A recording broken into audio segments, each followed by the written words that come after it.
महाराष्ट्र विशेष करके मुंबई में जो भाषा विवाद चल रहा है कि मराठी नहीं बोलने वालों को मारा पीटा जा रहा है, इस विषय पर जब पत्रकार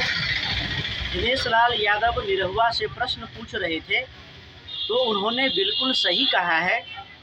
कि भारत देश में बहुत सारी भाषाएं हैं, विविधताएं हैं भाषाओं में,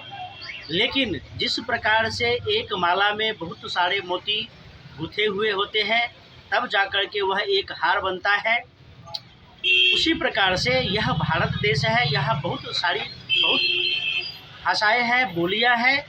और यह बहुत सारी भाषाएं बोलियां सब मिल कर के इस भारत को सुंदर बनाती है। और अगर भाषा विवाद हो रहा है महाराष्ट्र में, और महाराष्ट्र में भाषा विवाद के नाम पर, भाषा के नाम पर गैर मराठियों को मारा पीटा जा रहा है, तो यह बहुत ही बिल्कुल गलत बात है। और पहले भी महाराष्ट्र में विशेष करके मुंबई में हिंदी भाषियों को, उत्तर भारत के लोगों को पीटा गया था।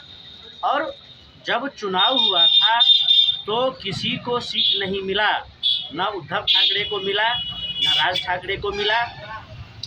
परिणाम यह हुआ कि शिवसेना का दो फाड़ हो गया, शिवसेना टूट गया और उद्धव ठाकरे को भी बहुत गहरा झटका लगा, क्योंकि आप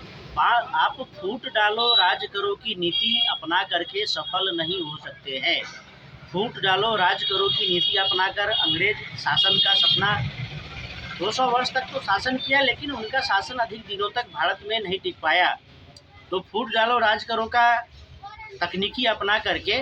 अंग्रेज ने भी प्रयास किया, लेकिन उसको भी भारत छोड़ करके जाना पड़ा। और उसके बाद इस्लामिक आक्रांता, तो जो इस्लामिक आक्रांता और उसके लोग थे उन्होंने तो सफलता प्राप्त कर ली कि भारत को तोड़ दिया। लेकिन आज जो रोज़ रोज़ समझाया जाता है लोगों को कि जागरूक हो जाइए, जो भारत तोड़ो गैंग है, हिंदुओं को तोड़ना चाहते हैं, वह सब अपना गैंग गिरोह बना रहे हैं, संगठन बना रहे हैं और प्रयास कर रहे हैं कि हिंदुओं में विभेद उत्पन्न किया जाए, चाहे भाषा के नाम पर हो, जात के नाम पर हो। तो आवश्यकता है कि अभी जो देश को बांट करके, जो हिंदुओं को बांट करके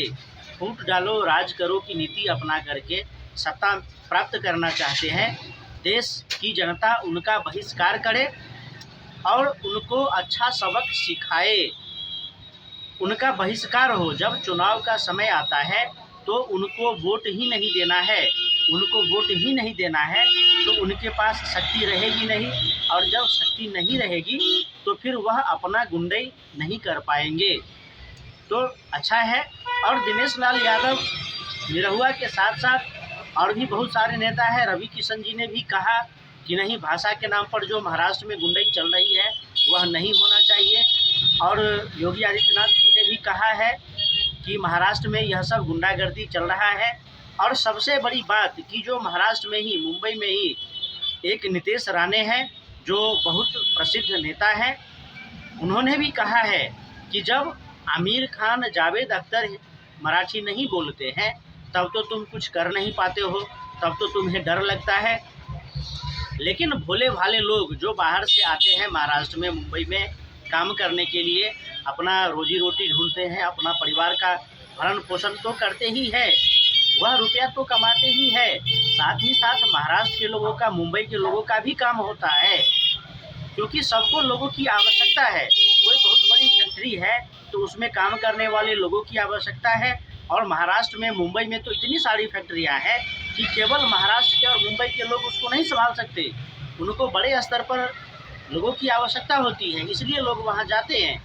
और अगर लोग वहां जाते हैं तो उनका सम्मान होना चाहिए, उनके श्रम का सम्मान होना चाहिए, वह भारत के नागरिक हैं, उनका सम्मान होना चाहिए। भाषा के नाम पर गुंडागर्दी, मार पिटाई नहीं होना चाहिए।